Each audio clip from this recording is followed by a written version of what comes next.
நமக்கு அக்யூரேட்டான resistance support and mid point லெவல்ஸ்லாம் கொடுக்குற இண்டிகேட்டர் பற்றி தான் பார்க்க போகிறோம். ஸோ அந்த இண்டிகேட்டர் பார்த்தீங்கன்னா ட்ரேடிங் வியூவில் ஃப்ரீ வெர்ஷன்லேயே அவைலபிளாக இருக்குது. ஸோ அதை எப்படி நம்ம வந்து ட்ரேடிங்க்கு நம்ம இதை எப்படி யூஸ் பண்ணலாம், இது என்ன மாதிரி நம்ம வந்து ட்ரேடிங் ஸ்ட்ராட்டஜி படி பார்க்கலாங்கிறத நான் ஃபுல்லாக சொல்கிறேன். ஸோ ஃபஸ்ட்டு இப்போ பார்த்தீங்கன்னா நிஃப்டி சார்ட் வச்சுருக்கிறேன், நிஃப்டி ஸ்பாட் சார்ட்டு.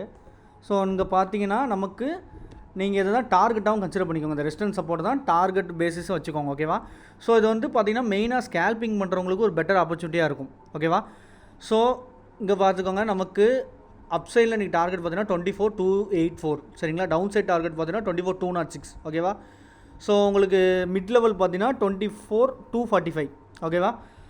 ஸோ எப்போவுமே பார்த்தீங்கன்னா இந்த மிட் லெவல் என்ன இருக்கோ அதுக்கு மேலே ட்ரேட் ஆச்சுன்னா மார்க்கெட் வந்து அப் ட்ரெண்டுக்கு வந்து புஷ் ஆகுதுன்னு அர்த்தம். அதே மாதிரி இந்த மிட் பாயிண்ட் லெவல் கீழே இருந்துச்சுன்னா மார்க்கெட் வந்து டவுன் ட்ரெண்டு டுவர்ட்ஸ் வந்து புஷ் ஆகுதுன்னு அர்த்தம், சரிங்களா.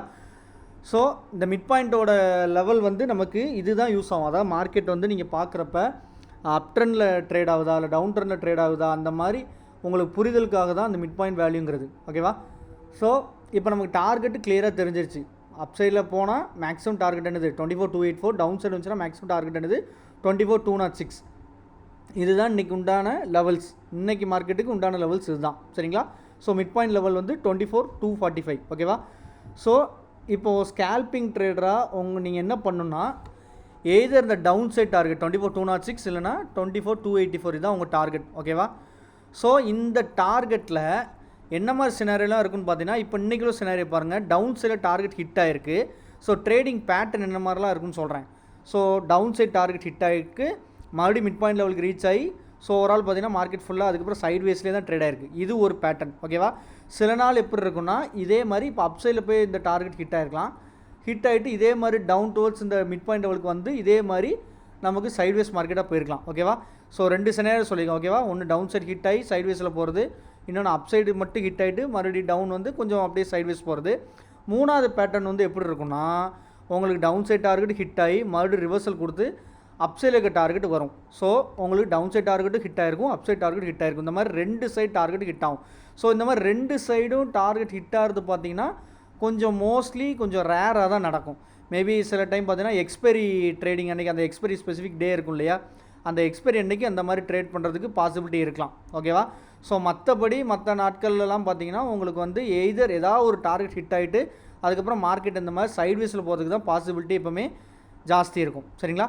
ஸோ நம்ம வந்து கன்சிஸ்டண்ட்டாக ட்ரேட் பண்ணோம். ட்ரேடிங் பேட்டர்னை நம்ம எந்த விதத்துலையும் ஒவ்வொரு நாளும் சேஞ்ச் பண்ணாமல் கன்சிஸ்டண்ட்டாக ஒரே ஒரு பேட்டர்ன் வச்சு ட்ரேட் பண்ணால் நீங்கள் என்ன பண்ணலான்னா, ஒன்று டவுன் சைட் டார்கெட் இப்போ ஹிட் ஆகுதுன்னா அதோட நான் வந்து அன்றைக்கி உண்டான ட்ரேடை க்ளோஸ் பண்ணிக்கிறேன்னு நம்ம இருக்கணும். இல்லை அப் சைட் டார்கெட் ஹிட் ஆகுதுன்னா அன்றைக்கி டேவோட ட்ரேடை நான் க்ளோஸ் பண்ணிக்கிறேன்னு வெயிட் பண்ணும், ஓகேவா. சில டைம் பார்த்தீங்கன்னா நமக்கு ஆப்பர்ச்சுனிட்டி கொடுக்காது. சடனாக பார்த்தீங்கன்னா இப்போ ஃபஸ்ட் கேண்டில் வந்து ஸ்டார்ட் ஆன உடனே சில நேரம் ஃபஸ்ட் கேண்டிலே போயிட்டு வந்து எய்தர் ஏதாவது ஒரு டார்கெட்டை ஹிட் ஆகலாம், இல்லை இந்த மாதிரி இன்றைக்கி பாருங்கள் இந்த மாதிரி செகண்ட் கேண்டில் அந்த மாதிரி போய் ஹிட் ஆகலாம், ஓகேவா. ஸோ இந்த மாதிரி சில டைம் பார்த்தீங்கன்னா உங்களுக்கு டைமே கொடுக்காம அந்த டார்கெட்ஸ் போய் ரீச் ஆகும். ஸோ அந்த மாதிரி சூழ்நிலையில் மேக்ஸிமம் கொஞ்சம் ட்ரேடை அவாய்ட் பண்ண பாருங்கள், ஓகேவா. ஏன்னா அதுக்கப்புறம் பார்த்தீங்கன்னா மார்க்கெட் எப்படினாலும் பிஹேவ் ஆகலாம். ஒன்று ஃபர்தராக நல்லா அப் ட்ரெண்ட் போகலாம், இல்லை டவுன் ட்ரெண்ட் வரலாம், இல்லை சடனாக பார்த்தீங்கன்னா சைட்வேஸில் கூட இருக்கலாம். ஸோ அது வந்து கொஞ்சம் நம்ம ப்ரெடிக்ட் பண்ண முடியாத மாதிரி சில டைமில் மாறிடும், ஓகேவா. ஸோ உங்களுக்கு எப்போ பக்காவான ட்ரேடிங் ஆப்பர்ச்சுனிட்டி இருக்குன்னா அந்த டார்கெட் ஒரு ஸ்பெசிஃபிக்கான டார்கெட் இருக்குன்னா அந்த டார்கெட் ஹிட் ஆகாத வரைக்கும் தான் உங்களுக்கு ட்ரேடிங் ஆப்பர்ச்சுனிட்டி இருக்குதுன்னு அர்த்தம். உங்களுக்கு அது நல்ல டைம் கொடுக்கணும். டைம் கொடுத்து உங்களுக்கு மூவ்மெண்ட் கிடச்சிதுன்னா ரொம்ப ஈஸியாக உங்களால் இன்ட்ராடேயில் ப்ராஃபிட் பண்ணிட்டு வெளியே வந்துடலாம், ஓகேவா. ஸோ இந்த மாதிரி ஃபஸ்ட் கேண்டில் செகண்ட் கேண்டில் போய் ஹிட் ஆயிடுச்சுன்னா என்ன பொறுத்தவரைக்கும் மேக்ஸிமம் இன்றைக்கி ட்ரேடை வந்து அவாய்ட் பண்ணிக்கோங்க. அது வந்து உங்களுக்கு பெட்டர் ஐடியாவாக இருக்கும். ஸோ டார்கெட் ஹிட் ஆகாமல் கொஞ்சம் டிலே பண்ணி ஒரு ஹாஃப் அன் ஹவர் இல்லை 1 hour ஆச்சும் உங்களுக்கு வந்து டார்கெட் ஹிட் ஆகாமல் இருந்துச்சுன்னா நீங்கள் தைரியமாக இன்றைக்கி இன்ட்ராடே ட்ரேடு வந்து எடுக்கலாம். ஸோ அதை மாதிரி என்ன டார்கெட் இருக்கோ அந்த டார்கெட்டை நீங்கள் அது ரீச் ஆகிற வரைக்கும் தைரியமாக ஹோல்ட் பண்ணலாம், ஓகேவா. ஸோ இப்போ வந்து நமக்கு மிட் பாயிண்ட் லெவல் 24,245 இருக்குன்னா ஒரு 5 minutes கேண்டில் இல்லை ஒரு 15 minutes கேண்டில் அது கீழே க்ளோஸ் வைக்கிதான்னு பாருங்கள். பார்த்துட்டு நீங்கள் டவுன் சைடில் இப்போ 24,206 இருக்கா அந்த டார்கெட்டு நீங்கள் வந்து ட்ரேட் பண்ணியிருக்கலாம், ஓகேவா. ஒரு புட் ஆப்ஷன் எடுத்து ட்ரேட் பண்ணிக்கலாம். ஸோ அதே மாதிரி இந்த 24,245 லெவலுக்கு மேலே க்ளோஸ் ஆச்சுன்னா ஸோ அதே மாதிரி நீங்கள் ஒரு ட்ரேட் பொசிஷன் எடுத்துகிட்டு நீங்கள் வந்து 24,284 நீங்கள் டார்கெட் பண்ணிக்கலாம், ஓகேவா. ஸோ இந்த மாதிரி தான் நீங்கள் வந்து ட்ரேட் பண்ணுறது கொஞ்சம் ஈஸியாக இருக்கும். உங்களுக்கு ஹெட்ஜிங் பண்ணுற ஸ்ட்ராட்டஜி ஏதாவது தெரிஞ்சதுன்னா டார்கெட் பார்த்துக்கோங்க. டார்கெட் பார்த்துட்டு அது பேஸ் பண்ணி ஹெட்ஜிங் கூட நீங்கள் எடுக்கலாம். ஓகேவா? ஸோ டார்கெட் எல்லாமே நான் உங்களுக்கு அக்யூரேட்டாக கொடுத்துட்டேன். எப்படி ட்ரேட் பண்ணுங்கிறது தெளிவாக சொல்லிட்டேன். ஸோ அதை பேஸ் பண்ணி கொஞ்சம் ஃபாலோ பண்ண பாருங்கள். ஓகேவா? ஸோ இங்கே அடுத்து பேங்க் நிஃப்டி பாருங்கள். ஸோ இந்த மாதிரி சினாரியோ தான் சொல்கிறேன். இப்போ பார்த்தீங்கன்னா பேங்க் நிஃப்டி வந்து கீழே இருக்க டார்கெட் ஹிட் ஆயிருக்கு, மேலே இருக்க டார்கெட் ஹிட் ஆயிருக்கு பாருங்கள். ஸோ இந்த மாதிரி சினாரியோ டெய்லி ரிப்பீட் ஆகாது. இதை தான் நான் சொல்கிறேன். எல்லா டைமும் இந்த மாதிரி 2 பக்கமும் இருக்க டார்கெட் ஹிட் ஆகிறது வந்து ரொம்ப ரேராக தான் நடக்கும். இன்றைக்கி நடந்திருக்குது ஒரு ரேர் சினாரியோ தான். ஸோ இந்த மாதிரி டெய்லி எக்ஸ்பெக்ட் பண்ண வேணாம். ஓகேவா? ஸோ ஆனால் இன்றைக்கி பேங்க் நிஃப்டியில் 2 பக்கம் டார்கெட் ஹிட் ஆகிருக்கு. ஸ்கேல்பிங் ட்ரேடர்ஸ் நீங்கள் ஏதாவது ஒரு சைட் டார்கெட்டை மட்டும் ஃபோக்கஸ் பண்ணுங்கள். அது ஹிட் ஆச்சுன்னா அன்றைக்கி ட்ரேடை அதோடு க்ளோஸ் பண்ணிக்கோங்க. ஸோ பெட்டர், உங்களுக்கு அதுதான் ஒரு நல்ல ஐடியாவாக இருக்கும்.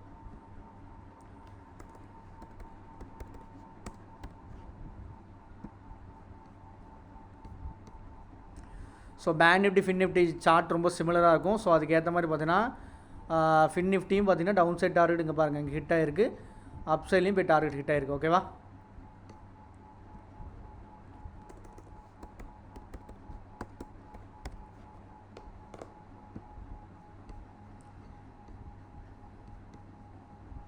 ஸோ மிட் கேப் பாருங்கள். மிட் கேப் நியர்லி ஃபஸ்ட்டு கேண்டிலோட விக்கு வந்து பார்த்திங்கன்னா அங்கே 14887ங்கிற வேல்யூவில் ஹிட் ஆகியிருந்திருக்கு. ஓகேவா? ஸோ ஹிட் ஆகிட்டு ஆனால் பாருங்கள் கரெக்டாக டவுன் சைடில் இருக்க வேல்யூ என்னவோ அதுக்கு அக்யூரேட்டாக வந்திருக்குது. சரியா?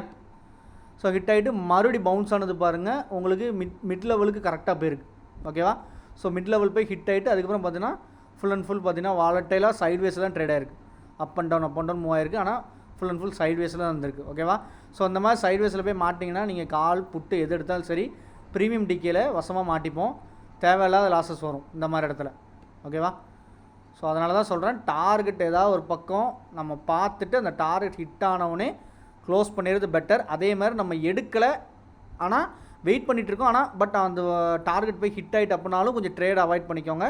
உங்களுக்கு தேவையில்லாத வந்து ஸ்டாப் லாஸ் ஹிட் ஆகுறது, தேவையில்லாத லாஸஸ் ஃபேஸ் பண்ணுறது நீங்கள் அவாய்ட் பண்ணிக்கலாம்.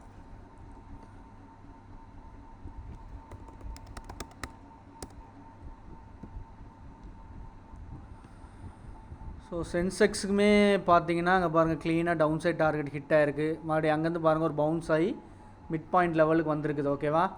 ஸோ மிட் பாயிண்ட் லெவலுக்கு வந்துட்டு மறுபடியும் பாருங்கள் ஒரு டவுன் மூவ் வந்து நியர்லி இது கிட்டத்தட்ட ஒரு சைட்வேஸில் தான் ட்ரேட் ஆகிருக்கு. ஓகேவா? ஸோ ப்ரீமியம் அந்தளவுக்கு மூவ்மெண்ட் இல்லை. லைவில் பார்த்தீங்கன்னா உங்களுக்கு தெரியும், ப்ரீமியம் சும்மா கால் ஆப்ஷனில் ஸ்பைக் ஆகி ட்ராப் ஆச்சு, அதே மாதிரி புட் ஆப்ஷனையும் ஸ்பைக் ஆகி ட்ராப் ஆச்சு. ஸோ பியூர்லி சைட்வேஸ் மார்க்கெட்டை தான் ட்ரேட் ஆச்சு. ஓகேவா? ஸோ அந்த இண்டிகேட்டரை நான் என்ன டீட்டெயில்ஸ் சொல்கிறேன் ஃபாலோ பண்ணுங்கள். ஃபாலோ பண்ணிவிட்டு ஸோ எந்த இண்டிகேட்டர் சொன்னாலும் சரி ஃபஸ்ட்டு பேக் டெஸ்ட் பண்ணுங்கள். குறைஞ்சது ஒரு 1 மந்த்தாக பேக் டெஸ்ட் பண்ணுங்கள். அதில் எந்த அளவுக்கு உங்களுக்கு ரிசல்ட் வருதுன்னு பாருங்கள். ஸ்பெசிஃபிக்காக ஏதாவது ஒரு இண்டெக்ஸை வந்து செக் பண்ணி பாருங்கள். அதாவது எப்படின்னா ஒரு நாள் நிஃப்டி பேக் டெஸ்ட் பண்ணுறது, ஒரு நாள் பேங்க் நிஃப்டி பேக் டெஸ்ட் பண்ணுறது, ஒரு நாள் சென்செக்ஸ் பண்ணுறது, இந்த மாதிரிலாம் இல்லாமல் ஸ்பெசிஃபிக்காக ஒரு இண்டெக்ஸ் எடுத்துக்கோங்க. இப்போ நிஃப்டினா நிஃப்டி எடுத்துகிட்டு 1 மந்த் கிட்ட பேக் டெஸ்ட் பண்ணுங்கள். அதில் எந்த மாதிரி ரிசல்ட் வருதுன்னு பாருங்கள். ஏன்னா நீங்கள் அதில் பார்த்தா தான் எத்தனை ட்ரேட் உங்களுக்கு சக்ஸஸ் வந்திருக்கு, எத்தனை ட்ரேட் ஃபெயிலியர் ஆகிருக்கு. ஸோ அந்த மாதிரிலாம் பார்த்துட்டு அது பேஸ் பண்ணி ஓகே இப்போ வந்து ரியல் ட்ரேட் பண்ணலாமா வேணாமா அப்படிங்கிற ஒரு டிசிஷன் ஃபஸ்ட்டு வருவீங்க. ஸோ உங்களுக்கு ரிசல்ட் நல்லாவே வந்திருக்குது, வின்னிங் ட்ரேட்ஸ் தான் ஜாஸ்தி வந்திருக்குன்னா ஒரு கான்ஃபிடன்ஸ் உங்களுக்கு கிடைக்கும். ஸோ நீங்கள் ரியல் ட்ரேட் பண்ணுறப்ப நல்லாவே ஒரு கான்ஃபிடெண்ட்டாக பண்ணலாம். ஓகேவா? ஸோ அந்த இதுக்காக தான் சொல்கிறேன். ஸோ இந்த இண்டிகேட்டர் நேம் பார்த்தீங்கன்னா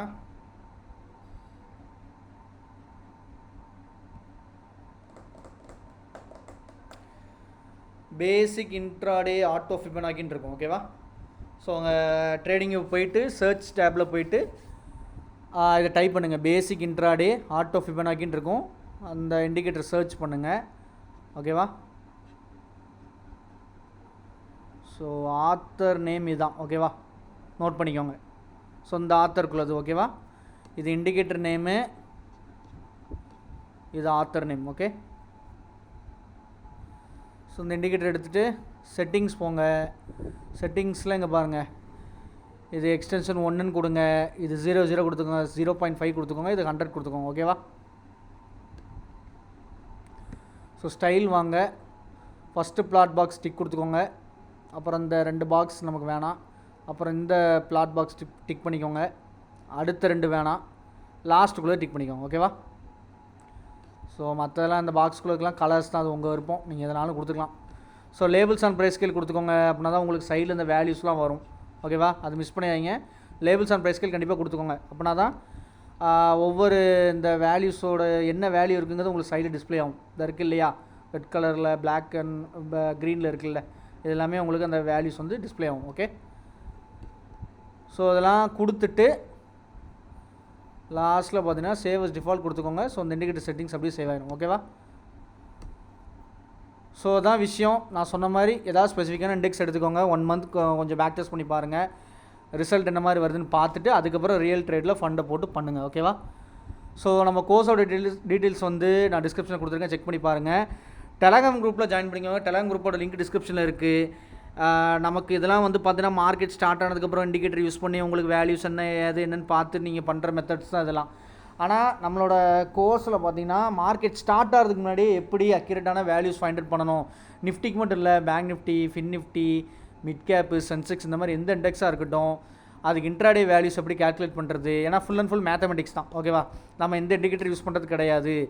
நம்ம கோர்ஸ் நீங்கள் படிப்பீங்க அப்படின்னா அந்த மாதிரி விஷயங்கள் தான் படிப்பீங்க. மேத்தமெட்டிக் ரூல் படி என்ன மாதிரி எப்படி நீங்கள் வந்து ரெசிஸ்டன்ஸ் சப்போர்ட் கேல்குலேட் பண்ணணும், ஈவன் அதான் டார்கெட்டே. ஓகேவா, ஸோ அது மாதிரி எப்படி நீங்கள் மார்க்கெட் ஸ்டார்ட் ஆகிறதுக்கு முன்னாடியே எப்படி ஃபைண்ட் அவுட் பண்ணலாம், அது எப்படி இந்த ட்ரிக் யூஸ் பண்ணி நம்ம ஃபைண்ட் அவுட் பண்ணணும், இந்த மாதிரி விஷயங்களாக தான் பார்த்தீங்கன்னா நம்ம கோர்ஸில் வந்து நம்ம டீச் பண்ணுவோம். ஓகேவா, ஸோ கோர்ஸை பற்றின வேறு ஏதாவது ஃபர்தராக இன்டெப்த்தாக டீட்டெயில்ஸ் என்ன காண்டாக்ட் பண்ணுங்கள். காண்டாக்ட் நம்பர் டிஸ்கிரிப்ஷனில் இருக்குது. ஓகேவா, ஸோ நம்ம டெலகிராம் குரூப்பில் நம்ம நிஃப்டி, பேங்க் நிஃப்டி, சென்செக்ஸ் இந்த மாதிரி எல்லா இண்டெக்ஸுக்கு தேவையான intraday levels, weekly levels, monthly levels இந்த மாதிரி எல்லாமே நம்ம வந்து ப்ரொவைட் பண்ணுவோம். ஸோ ஜாயின் பண்ணிங்க, ரொம்ப யூஸ்ஃபுல்லாக இருக்கும். ஓகேவா, ஸோ இந்த வீடியோ பிடிச்சா லைக் பண்ணுங்கள், ஷேர் பண்ணுங்கள், முக்கியமாக சேனலுக்கு சப்ஸ்கிரைப் பண்ணுங்கள். தேங்க்ஸ் ஃபார் வாட்சிங்.